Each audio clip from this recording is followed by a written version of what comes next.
Quais são as tuas lembranças e da tua família sobre a era soviética?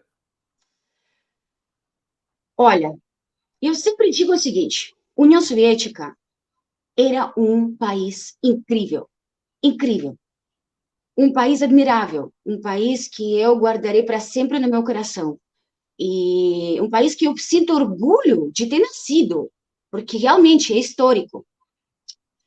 Claramente, tinha também partes muito negativas, porque a gente tem que falar também do sistema que a gente estava vivendo, da Guerra Fria, daquela constante competição, né?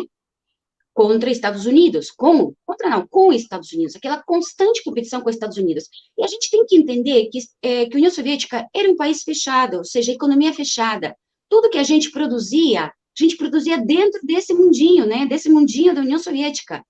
E, infelizmente, com Guerra Fria, com essa eterna competição, e também vindo de várias guerras, porque cai falar que a gente estava vindo depois da Segunda Guerra Mundial, né? Quando começa a Guerra Fria. Então, o país já estava devastado, o país já estava na pobreza, tinha que se reerguer por causa da invasão dos nazis, né, dos alemães na União Soviética. Então, o país já estava devastado, estava ruim, tinha que levantar esse país, tinha que levantar a economia, não tinha homens, porque a maioria faleceu na guerra. Então, as próprias mulheres estavam também lutando e levantando esse país. Então, claramente, foi difícil. Então, com tudo isso que a gente já carregava depois das guerras, com a competição eterna com os Estados Unidos de Guerra Fria, tudo que a gente produzia estava indo para isso. Então, claramente que tinha muita pobreza. A gente tem que falar isso. Eu posso falar coisas maravilhosas sobre o meu país. A educação era gratuita e era baita de uma educação. As pessoas dessa época, claramente, são pessoas que têm uma educação admirável, educação acadêmica, maravilhosa. A medicina era gratuita e era ótima. Não existia desemprego. Aliás, as pessoas que não trabalhavam, eles podiam ir presos, tá? Então, não existia isso. E existiam várias coisas que, de repente, o governo dava também de graça. Que, claro, logicamente, que quando o governo dá muito, depois se acaba, né? Os recursos do governo acabam. Então, existiam muitas coisas muito favoráveis, mas também existiam muitas coisas não favoráveis, tá? E eu sempre tento ser justa, falar dos dois lados. Eu sinto orgulho de ter nascido neste país. A minha família tem muito orgulho de nós termos sido fazer parte desse grande país, porém também conhecemos o lado B. O seu pai era diplomata e sua mãe era médica na União Soviética. E eu sempre explico, o meu pai, ele começou na Marinha Naval, na verdade. Só que depois ele foi trasladado para o porto, ele virou parte da diretiva do porto, e depois ele foi para o consulado, agregado no departamento comercial, logicamente pelos contatos que ele já tinha. Minha mãe, médica, 25 anos numa clínica não, hospital psiquiátrico. Imagine. E mais ainda, ela trabalhava no departamento mais complicado, que era o departamento masculino de crônicos e agudos. Então, minha mãe é forte. E depois minha mãe trabalhou, ela mudou de especialização e ela trabalhou como oncoginecóloga. Eles eram inscritos no Partido Comunista, Lola? Naquela época não tinha outra opção. Claro que sim. Todos eram inscritos no Partido Comunista. Logicamente, você não tinha uma vida se você não tinha direito a nada se você não fazia parte do sistema. Isso era óbvio. Eu já não fiz parte do sistema, porque no momento quando... porque você, Breno, imagino que você entende disso um pouquinho mais que algumas outras pessoas, pela sua cercania, tem etapas. Principalmente na União Soviética, nós tínhamos etapas. Quando você é criancinha, aos, acho que 9, 10 anos, você ingressa como se for Octibriona, que em russo se chama Octibriona, como criança do outubro. Tem a ver com a Revolução. E aí você anda com um pequeno aqui, como um signo, uma estrelinha com Lenin pequenininho. Depois, quando você cresce, você já entra em Komsomol, que é um partido mais entre adolescentes e para os adultos. E aí você já vai com o Lenin mais jovem, porém mais adulto. e depois você já entra no Partido Comunista, tá? Isso era na União Soviética. Eu não passei por essas etapas, eu só cheguei até a etapa de Lenin pequenininho, e olha, eu levei essa insígnia, acho que uns 3 dias, e logo acabou tudo, então a gente já não tinha obrigação de andar com isso. Seus Mas, avós lutaram na guerra? como que é? Seus avós lutaram na guerra? Meus avós lutaram na guerra, claro, os 4 avós. O meu avô, por parte da minha mãe, que era professor de física e matemática, ele quase chegou até Berlim, só que ele foi decomissado por causa de um ferimento. Então, ele foi retirado.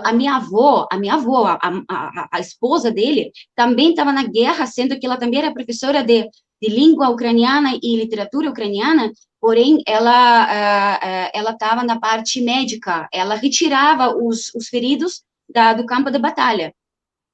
E por parte do meu pai, o avô, porque era militar, por sinal, claramente ele lutava, e também foi ferido, e a minha avó, ela estava na parte mais, também estava na guerra, mas ela estava na parte mais de preparo de comida, de atenção digamos, dos próprios soldados.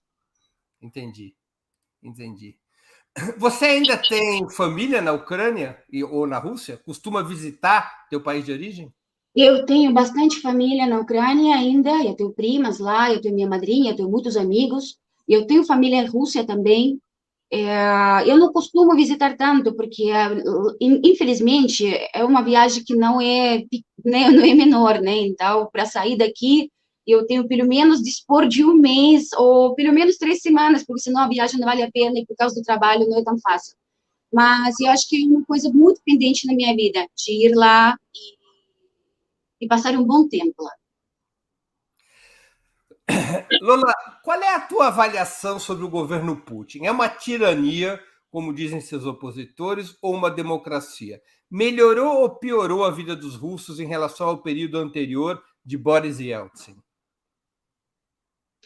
Bom, essa última pergunta, logicamente, que melhorou, porque Boris Yeltsin era um...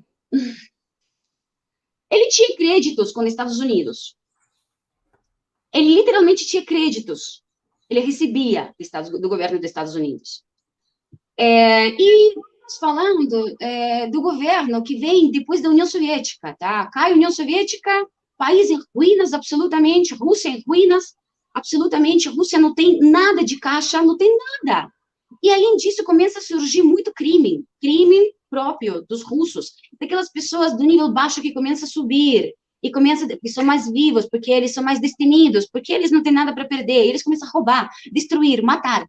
Então, isso vira terra de ninguém. Nós chamamos os anos 90 e até 2000 os anos de sangue, porque essas pessoas que se sentiram no poder, de repente, eles iam simplesmente atirar na rua, era muito crime, e era tudo roubado. Tudo que você pode imaginar, os museus foram devastados, tudo foi roubado.